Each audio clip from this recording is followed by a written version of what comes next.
하나님께서 당신을 통해 메마른 땅에 샘물 나게 하시기를 가난한 영혼 목마른 영혼 당신을 통해 주 사랑 알기 원하네. 한 번 더 하겠습니다. 우리 병찬이도 새로 왔고 현민이도 휴가에서 나왔네요. 님께서 당신을 통해 메마른 땅에 샘물 나게 하시기를 가난한 영혼 목마른 영혼 당신을 통해 주 사랑 알기 원하네. 아멘. 감사합니다. 네. 앞으로 이 찬양할 때는 잘 안 웃는 사람을 중심으로 해서 손을 좀 이렇게 펼치도록 그렇게 하겠습니다. 네. 찬양 가사는 참 좋은데 우리가 이게 찬양하면서 마음도 같이 움직여야 되는데, 그죠? 우리는 지난 주일날 요한의 의로운 삶에 대해서 살펴보았습니다. 요한은 사실 당대 유명한 종교 권력자도 또 가문이 좋은 이런 사람도 아니었죠. 그런데 어떤 종교 권력자들도 하지 못한 그 일을 한 그런 사람이었습니다. 그것은 바로 헤롯의 이 부도덕한 삶을 지적하고 하나님 앞에 바로 서도록 참 이렇게 촉구한 그런 사람이었어요. 정말 이런 말 하기가 쉽지 않는 대상 아닙니까? 우리가 보통 나보다도 나이가 어린 사람이라든지 혹은 자녀 같은 사람들에게 바른 말을 하거나 또 진리를 가르치고 이렇게 하죠. 근데 그 대상이 헤롯이라고 한다면 누구라도 여러분 주저하지 않겠습니까?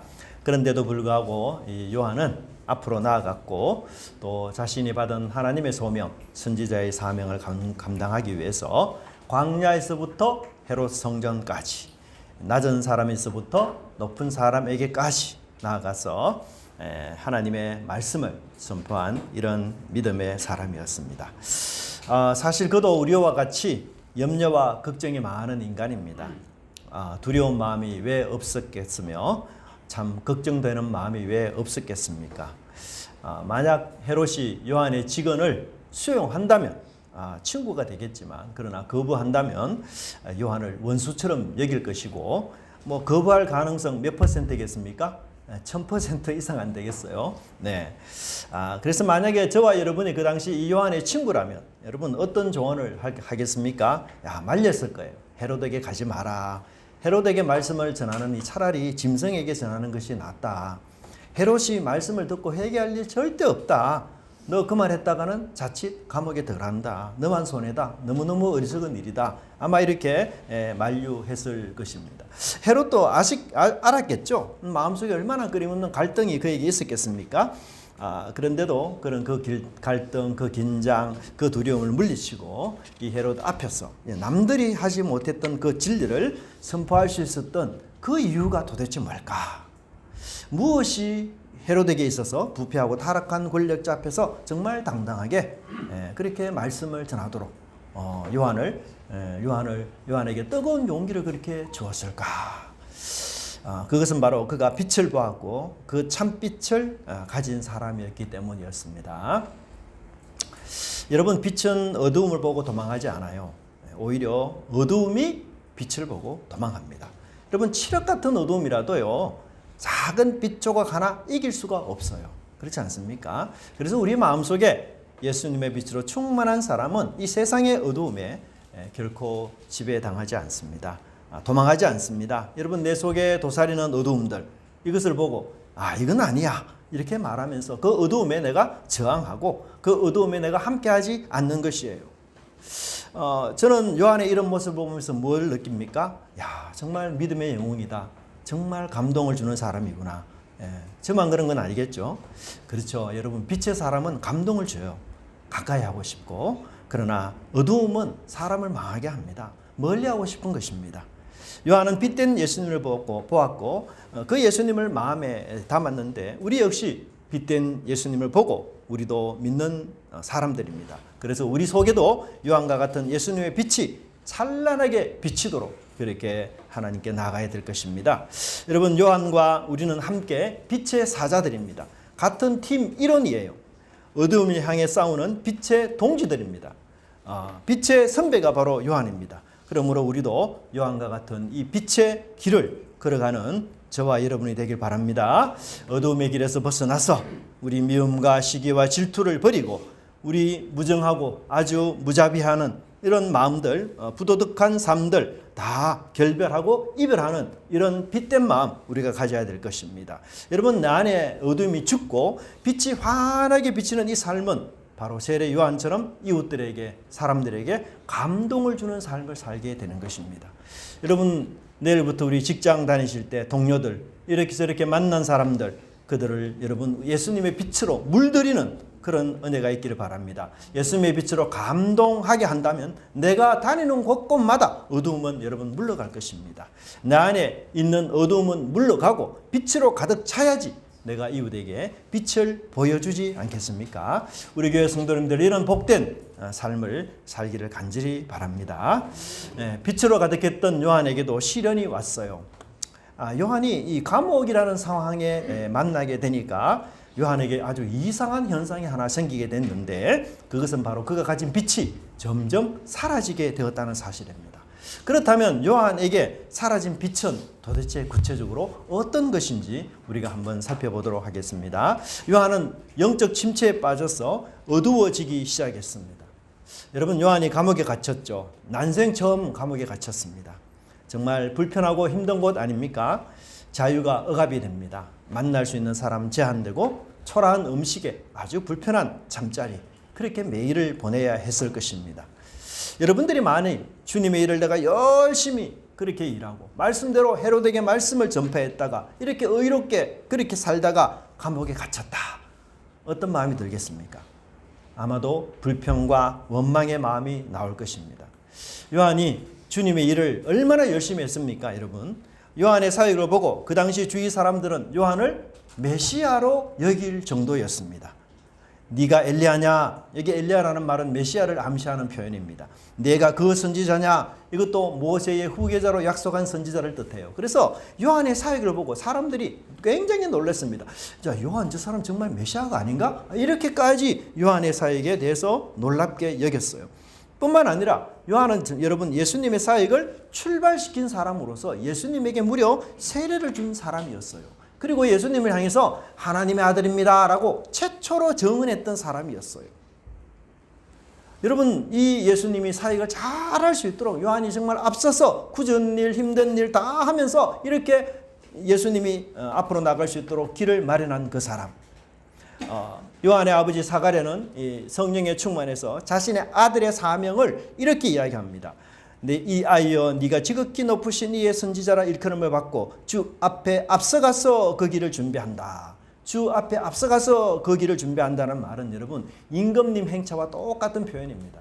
여러분, 임금님이 행차할 때에 임금님 혼자 안 갑니다. 그죠? 앞서 사람을 미리 보내지 않습니까? 그래서 길을 여시오. 임금님이 행차합니다. 그죠? 방해받지 않도록. 예. 바로 이 요한이 이런 사명을 받은 사람이었어요. 예. 그래서 얼마나 그 신실하게 사역했습니까? 그런데 그가 감옥에 갇혔어요. 여러분, 감옥에 갇히면요 정말 생각이 참 많아집니다. 고민이 많아져요. 근데 쓸데없는 생각도 너무너무 많아집니다. 여러분이 지금 쓸데없는 생각으로 마음이 복잡하고 하나님을 향해서 원망과 불평이 있고 매사가 지금 좀 불평과 짜증이 있고 막 이렇다면 여러분은 지금 감옥에 들어온 거예요. 내가 교도소에 들어온 건 아니지만 우리의 마음의 감옥, 영적인 감옥에 내가 지금 갇혀 있는 겁니다. 감옥에 갇힌 요한이 여러분, 야, 그래도 예수님, 내가 예수님을 잘 증거했는데 한 번쯤은 면회 오시겠지. 한 번쯤은 찾아오시겠지. 아니, 근데 예수님 한 번도 찾아오지 않네요? 왜 이렇게 신방 안 오지? 무엇이 그리 바쁜지 예수님 나를 잊으셨나? 아니, 내가 앞서서 예수님의 길을 그렇게 열심히 닦아드렸는데 세례도 내가 주었는데 내가 좀 어려운 상황에 처하니까 예수님이 모로쇠로 일관하시고 쌩 까시고 야, 너무 마음이 아픈 거죠. 아이고, 예수님 왜 그래 무심할까? 예. 여러분, 감옥에 갇힌 사람의 특징이 뭔지 아세요? 오직 자기만 생각해요. 내가 한 일만, 내 공로, 내 공적, 내가 예수님께 이런 일 했는데, 내가 예수님 위해서 이렇게 살았는데, 얘가 내 예수님 위해서 세례도 주었는데, 다 내가. 남들이 나에게 해준 것은 까맣게 잊어버려요. 나의 공적, 나의 공로는 하늘을 막 찌를 듯해요. 근데 내가 남에게 받은 은혜, 예수님께 받은 은혜, 그 하나도 기억나지 않습니다. 오직 자기가 당한 그 어려움, 그 피해만 고스란히 생각해요. 그래서 감옥에 갇힌 사람들은 대부분 어린아이가 되는 거예요. 생각하는 것도 말하는 것도 어린아이처럼 뭐예요? 자기중심적인 거예요. 자기중심. 감옥에 갇힌 사람은 여러분 모든 것을 원망합니다. 사랑하는 성도 여러분, 우리도 예수님과 함께 가는 이 신앙의 여정 가운데 우리도 요한처럼 이 영적인 감옥, 마음의 감옥에 갇혀 살아갈 때가 참 있습니다. 정말 내 형편과 처지가 초라해서 자랑하는 것도 뭐 내세울 것도 하나 없고 참 말도 하기 싫고, 야, 이런 어려운 처지에 나에게 정말 관심 갖는 사람 한 사람도 없구나. 근데 그래도 내가 이 머리를 뭐 단장한다고 한 2-3시간을 걸려가 단장해서 교회 왔는데 알아주는 사람 하나도 없고, 정말 나에게 관심 갖는 사람 너무너무 없다. 평소에는 괜찮아요. 평소에는 괜찮습니다. 그런데 감옥만 들어가면 그런 생각이 막 나와요. 왜 나한테 관심 없지? 내가 교회에 이렇게 열심히 봉사하고 수고하고 이렇게 노력했는데 왜 나 그 잘 알아주지 않지? 모두가 행복한데 나만 불안한 것 같아요. 다 호호하하 막 웃는데 나만 슬퍼요. 웃음으로 막 겉으로 이렇게 동참은 하지만 속은 막 동참이 안 돼. 근심과 걱정이 누르고 내 코가 지금 석잔을 했는데 남의 얘기 하나도 들어오지 않고. 여러분, 영적 침체에 빠진 거예요. 영적인 혼란과 혼돈에 지금 사로잡힌 겁니다. 내가 이때까지 정답이라 생각했는데 그게 아닌 거예요. 그 오답인 거예요. 틀린 거예요. 이 길이 아닌 것 같다. 이게 내가 생각하고 있는 게 정답이 아니구나. 내가 다른 길을 가야 되구나. 이렇게 해서 혼란스러운 거예요. 이 마음이 지금 왜곡되고 막 부정적입니다. 여러분, 우리에게 이런 마음이 있다면 이게 빛의 마음이 아니에요. 지금 내가 어두움이 내 속에 침범한 겁니다. 내가 내 속에 있는 빛이 요한처럼 지금 사라지려고 하고 있는 것이에요. 다시 빛 대신 예수님께 나와야 됩니다. 그래야만 우리가 제대로 볼 수가 있어요. 지금 여러분, 우리가 어두움의 안경을 끼고 있어요. 그래서 모든 것이 다 어둡게 보여요. 어둠이 인도하고 어둠이 지시하는 대로 다 따라가려고 하고 있는 것입니다. 어두움의 이 감옥에서 나와야 합니다. 어두움의 안경을 벗어버리고 빛으로 나와야 합니다. 그래야만 하나님이 주신 기쁨과 생명과 감사의 길을 갈 수가 있는 것입니다. 여러분, 내가 가야 될 길이 어둠의 길이 아니잖아요. 침체의 길이 아닙니다. 그 길은요, 나의 성장을 방해해요. 나를 어린아이처럼 이렇게 자라지 못하게 해요. 나를 그릇된 길로 인도합니다. 그 길로 가서는 올바른 길로 갈 수가 없어요. 여러분 마음에 이끌린 대로 살지 마시고, 내 기분과 내 감정이 이렇게 이끄는 대로 그렇게 행동하지 마시고, 진리가, 빛이 나를 이끌고 나를 인도하도록 그렇게 하는 은혜가 있기를 간절히 바랍니다.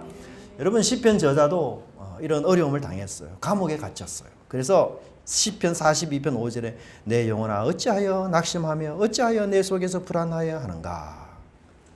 요한처럼 지금 감옥에 갇혔습니다. 마음의 감옥, 영적 감옥에 갇혔어요. 이 어두움이 시인을 지금 칵 지배하고 있습니다. 그래서 그의 마음은 온갖 낙심과 불안과 두려움으로 가득 차 있습니다. 원망과 불평으로 마음이 지금 황폐한 상태고 마음이 지금 어두운 상태예요. 하지만 이 시인은 어떻게 용기를 냅니까? 어두움에 삼켜 낙심하고 불안해하는 자신을 향해서 무엇이라고 이렇게 권면합니까? 너는 하나님께 소망을 두라.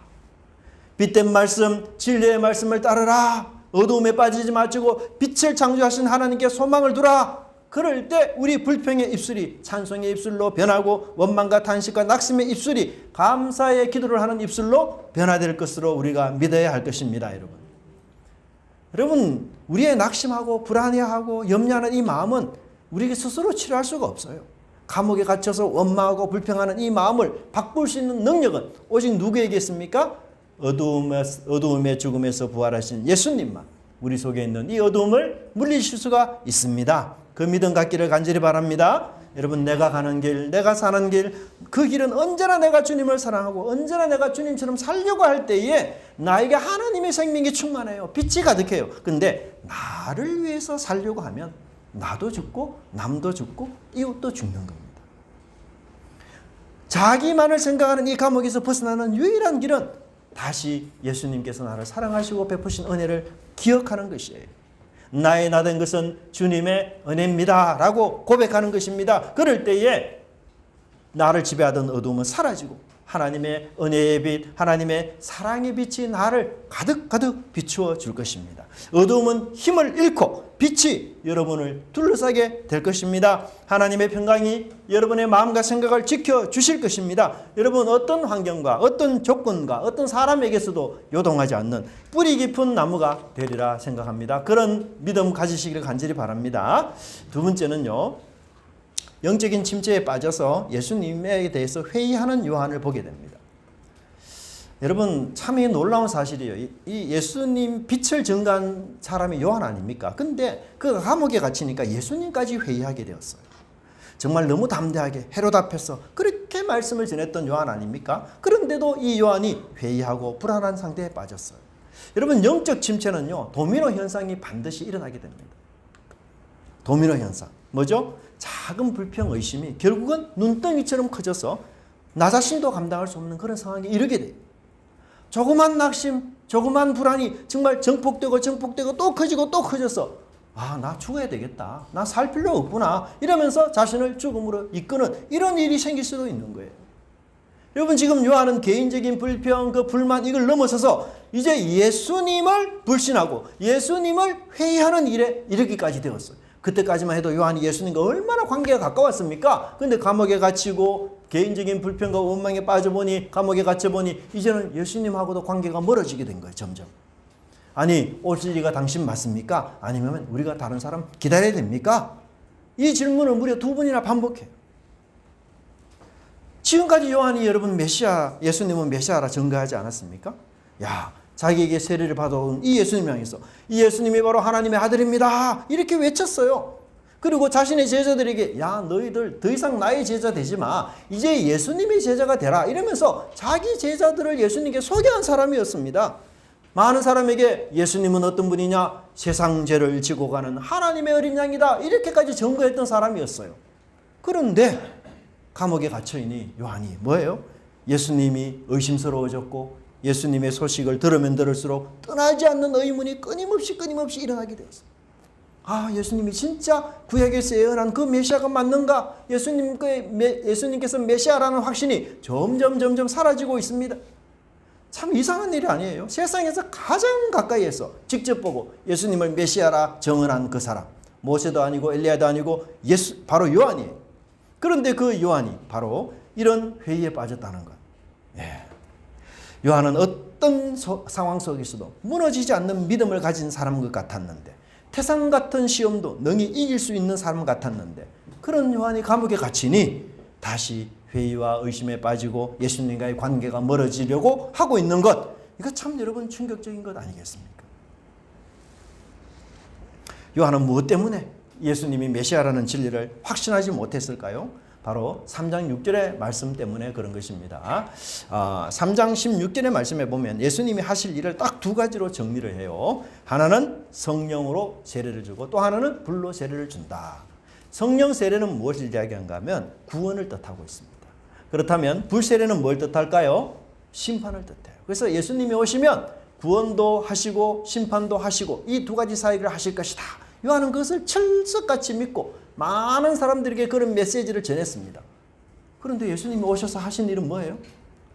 구원하시는 사역만 계속 하셨어요. 아니, 심판의 사역 한 번도 안 하셨어요. 5장에서는 나병 환자, 중풍병자 깨끗하게 하셨고, 6장에서는 오른손 마른 사람 고치셨고, 7장에서는 백부장의 죽어가는 종을 고치셨고, 죽은 과부를 살리시고, 심판 사역 하나도 하지 않았어요. 이 감옥에 갇힌 요한 입장에서 너무 답답한 거죠. 예수님, 정말 예수님이 그런 하나님의 아들이고 능력이라면 헤롯을 그냥 당장에 심판하시고 나를 감옥에서 구출해 주셔야 되지 않습니까?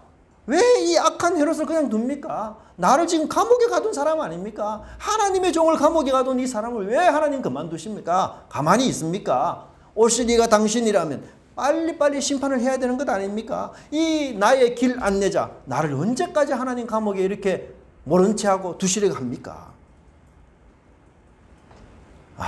그러니까 요한이 예수님이 나를 손절하고 이제 나를 잊었구나. 예. 그래서 이 요한은 감옥에서 예수님에 대한 신앙과 예수님에 대한 믿음이 막 흔들리고 있는 거예요. 우리에게도 그런데 여러분 감옥 같은 곳이 있어요. 그런 장소가 있고 그런 상황이 있고 그런 사람이 있습니다. 그런 상황에 빠지면 여러분 확신이 사라지고 회의가 일어나고 정말 예수님 나를 사랑하는가? 예수님 나를 정말 보살피고 계시는가? 예수님 정말 내 인생을 주인이 맞는가? 아니 그렇게 열심히 하고 기도하는데도 왜 앞으로 나아가지 못하는가? 그래서 우리는 고민하게 돼요. 저는 이 상황을 보면서 참 많구나. 우리 속에 여러분 미워하는 사람이 있게 되면요. 우리가 감옥에 갇혀요. 우리 자유가 제한이 돼요. 여러분 미운 사람 내가 평소에는 그렇지 않는 사람 자주 만나고 늘 하하호호 웃고 이렇게 관계를 가지던 우리가 내가 이렇게 딱 미워하는 사람이 생기잖아요. 그러면 그때부터 내 자유가 제한이 돼요. 왜요? 내가 그 미운 사람에게는 가까이 가고 싶지가 않거든요. 그러니까 내 생활 반경이 제한되는 거예요. 이게 감옥에 들어간 증거예요. 저는 이 말씀을 준비하면서 내가 감옥에 종종 살았구나. 그 생각이 드는 거예요. 제 인생 속에도 여러분 미워하는 사람이 있었어요. 그 사람 문자 보내면 문자도 보기 싫었어요. 카톡 보내면 카톡도 보기 싫었어요. 그래서 문자 다 아예 못 오도록 차단을 다 시켰어요. 근데 그게 내가 나 잘한 일이다, 올바른 일이다 생각했는데 그게 아니고 내가 지금 그 사람 때문에 내 자유가 제한되고 있구나. 내가 지금 감옥에 가 있구나. 그걸 내가 깨닫게 된 거예요. 여러분 어두움에 빠진 건 좋은 일이 절대 아니에요. 이런 요한의 회의를 예수님이 어떻게 말씀하십니까? 지금은 구원의 시대라고 말합니다. 요한의 착각은 구원의 사역을 하시는데 왜 심판 아직 하지 않습니까? 그걸 요한이 따져 물었어요. 근데 예수님은 뭐라고 말합니까? 지금은 구원의 때다. 바울은 이렇게 말하고 있습니다. 같이 한번 읽어보겠습니다. 요한 고린도후서 6장 2절입니다. 시작. 보라 지금은 은혜 받을 만한 때요. 보라 지금은 구원의 날이로다. 물론 심판은 분명히 하셔요. 근데 언제 그 심판 최종적인 완성된 심판 하십니까? 재림 때에 주님 분명히 명백히 하실 겁니다. 그러나 지금은 구원의 때예요. 하나님께서 마지막 기회를 지금 주시는 거예요. 이 기회가 사라지면 더 이상 기회는 없어요. 그래서 하나님께서 이 죄인들이 새 사람이 될 수 있는 하나님의 자녀가 될 수 있는 마지막 기회를 하나님이 지금 예수님을 통해서 우리에게 보여주고 있습니다. 그래서 예수님의 사역이 어떤 사역입니까? 많은 사람들을 살리고 고치고 회복시키시고 병인들, 맹인들을 회복시키시며 그런 놀라운 사역들 예수님 하신 거 아닙니까? 여러분 이 예수님이 하신 사역의 내용을 보면요. 현대의 과학으로도 고칠 수 없는 질병들을 예수님이 다 고치고 계셔요. 여러분 보십시오. 여러분 못 걷는 맹인이 여러분 볼 수 있습니까? 볼 수 없어요. 이식 수술하지 않는 한 어렵습니다. 못 걷는 사람 걷지 못합니다. 나병 환자 깨끗하게 될 수 있는 여지가 없어요. 이 의학으로도. 귀먹은 사람 듣게 할 수 없어요, 여러분. 근데 이 모든 것들을 예수님이 하신다는 얘기는 무슨 말입니까? 예수님께서 하나님의 형상을 닮은 온전한 인격체로 변화시키시고 새롭게 해주신다는 것이에요. 예수님의 이런 사역은 철저하게 구약에 근거한 사역이기 때문에 예수님이 바로 그 메시아시다, 위대한 분이시다 그렇게 이야기하고 있습니다. 예수님조차 말씀을 인용해서 내가 참된 메시아라고 말씀하고 있는 거예요. 메시아의 사역을 지금 내가 힘차게 펼치고 있으니 요한 너는 더 이상 혼란스러워하거나 너는 더 이상 방황하지 말라. 너의 마음의 그 어두움에서 해방되기를 내가 원한다. 이 이사야의 말씀, 빛의 말씀을 네가 마음속에 받아서 주님 오십니다. 오실 메시아가 바로 주님이십니다. 하나님의 형상으로 모든 사람을 새롭게 창조하신 그 하나님의 아들 예수님을 저도 믿습니다. 저에게 밝은 빛을 주셔서 이 회의와 의심으로부터 사라지는 은혜를 주시옵소서. 그렇게 기도해야 될 것입니다. 여러분 예수님은요 속 사람을 바꾸어요. 근데 우리 사람들은 사람의 환경을 바꿉니다. 여러분 우리 인류가 얼마나 참 놀라운 발전을 하지 않았습니까? 정말 우리 어린 시절과 지금 너무너무 다른 세상을 살고 있습니다. 고속열차, 생각지도 못한 거 아닙니까 여러분? 이게 1997년에 개발이 됐다. 휴대폰, 여러분 생각도 못한 거 아닙니까? 30여 년 전에는 정말 이거 생각지도 못한 발명품들. 정말 너무너무 눈부신 발전, 의학도 얼마나 발전했는지 몰라요. 그런데 세상은 여전히 문제투성입니다. 아니, 과학이 발달하지 못하고 의학이 발달하지 못했던 과거보다도 문제가 점점 많아졌어요. 그렇죠? 세상은 살면 살수록 문제가 점점 많아져요. 문제 해결이 안 돼요. 더욱 사람들은 악해집니다. 아니, 우리 사는 주변이 그렇게 좋아지지 않았습니까? 바뀌어지지 않았습니까? 그런데도 여전히 전쟁과 난리와 살인과 분열이 계속해서 일어나고 있어요. 왜요? 왜? 죄인인 인간이 하나도 변하지 않았기 때문이에요. 그러니 그 좋은 과학으로, 그 좋은 의학으로 더 끔찍하고 더 무섭고 더 악랄한 죄들을 짓는 거 아닙니까? 사람들은, 세상은 우리 삶의 환경과 질을 좀 바꿔보자. 그것으로 이 세상을 새롭게 결코 만들 수가 없어요. 문제의 원인은 어렵고 힘든 환경, 감옥에 갇힌 환경이 아니라 타락한 인간의 본성이 바로 그 문제의 근원이에요. 예레미야는 우리에게 이렇게 말합니다. 구스인이 그 피부를, 표범이 그 반점을 변하게 할 수 있느냐? 할 수 있을진데 악에 익숙한 너희도 선을 향할 수 있으리라. 여러분, 이게 굉장히 유명한 성경 구절입니다. 구스인은 뭘 뜻합니까? 이 피부색이 까만 사람을 이야기하고 있어요. 여러분, 이 피부색이 까만 사람, 희게 할 수 있습니까? 절대 할 수 없습니다. 제가 아는 어떤 흑인은 이게 글을 보니까 이 사람 자기 피부 까만 게 너무너무 싫어가지고 하얀 거 뭐 다 칠하고 깨끗하게 뭐 어떻게 하려고 애를 써도 야, 이게 안 되구나. 그래서 오히려 검은 것이 아름답다. 그런 발상으로 유명해진 사람이 있어요. 바꿀 수 없습니다. 여러분, 표범 보세요. 여러분, 반점 있는 표범 바꿀 수 있습니까? 절대로 못 바꿉니다. 이게 본질이에요. 까만 피부, 반점 있는 피부, 그것은 절대 바꿀 수 없고 본질이에요. 까만 피부를 가졌기 때문에 내가 흑인이에요. 그렇죠? 표범 반점이 있기 때문에 표범인 거예요. 그런데 그 색깔을 만약에 바꿀 수 있다면 악에 익숙한 너희도 선을 향할 수 있다. 이건 반어법이에요. 바꿀 수 있어요, 없어요? 없어요. 그러니까 악에 익숙한 너희도 선을 향할 수 있습니까, 없습니까? 못한다는 거예요, 여러분. 피부를 바꾸는 것, 이거 불가능하기 때문에 악에 익숙한 너희들이 선을 향한다는 것도 불가능하다. 그 말인 겁니다. 여러분, 죄인은 자기 죄를 결코 스스로 해결할 수 없습니다. 인간은 죄와 밀착된 존재고 인간의 본성은 죄와 결별할 수 없는 존재입니다. 그러니 아무리 좋은 환경을 만들어도 이 범죄하는 죄의 본성은 버릴 수가 없는 거예요. 하지만 이 죄인을 의인으로 재창조하신 분이 바로 예수님입니다. 여러분, 구원사에게 어려울까요? 심판사에게 어려울까요? 구원사에게 훨씬 어렵습니다. 뭐 건물을 새로 다 이렇게 짓는 게 쉬울까요? 건물을 그냥 부수는 게 쉬울까요? 여러분, 구원사에게 심판사역보다 훨씬 더 어렵습니다. 새로운 세상을 만드는 것은 파괴하는 것보다 훨씬 어려워요. 예수님은 이런 새로운 세상을 만들기 위해서 왔습니다. 내가 새 사람 되지 않으면 새로운 세상 만들어도 다시 더러워져요. 그러니 예수님은 먼저 구원하셔서 우리를 거룩한 사람으로, 새 사람으로, 우리를 감옥에서 해방되어 믿음 있는 사람으로 만들어 주셨다는 것, 이것도 우리가 꼭 기억하고 믿기를 바랍니다. 여러분, 감옥도 죽음도 가두지 못하는 게 있습니다. 뭡니까? 복음이에요. 복음. 그렇지 않습니까? 그렇다면 그 복음으로 새 사람 된 사람들 어떻습니까? 감옥이 가둘 수 있겠습니까? 죽음이 위협할 수 있겠습니까? 절대로 그렇게 할 수 없습니다. 우리 심판한 주님께 다 맡기십시오. 그리고 새 사람이 된 능력으로 내가 살아가는 것, 빛의 사람으로 복음의 빛을 비추면서 이 세상을 살아가는 것. 우리는 천상계의 사람입니다. 따라합시다. 우리는 천상계의 사람이다. 네, 맞습니다. 그죠? 그래서 우리 이웃에게 감동을 주면서 살아가는 것, 그것이 우리가 해야 될 일입니다. 이 사명의 길 잘 달려가는 저와 여러분의 삶이 되기를 간절히 바랍니다. 기도하겠습니다. 하나님 아버지 감사합니다.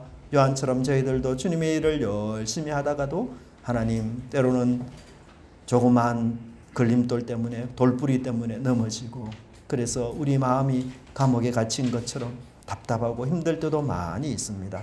하나님, 그러나 이 어두움에 빠져 빛된 미래, 찬란한 미래를 포기할 수가 없습니다.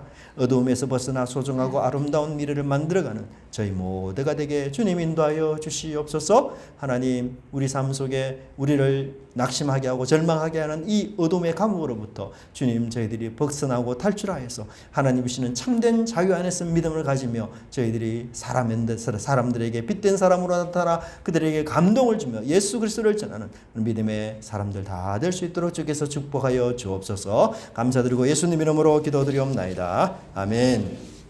86장 찬송하면서 주일 헌금 하나님께 드리도록 하겠습니다.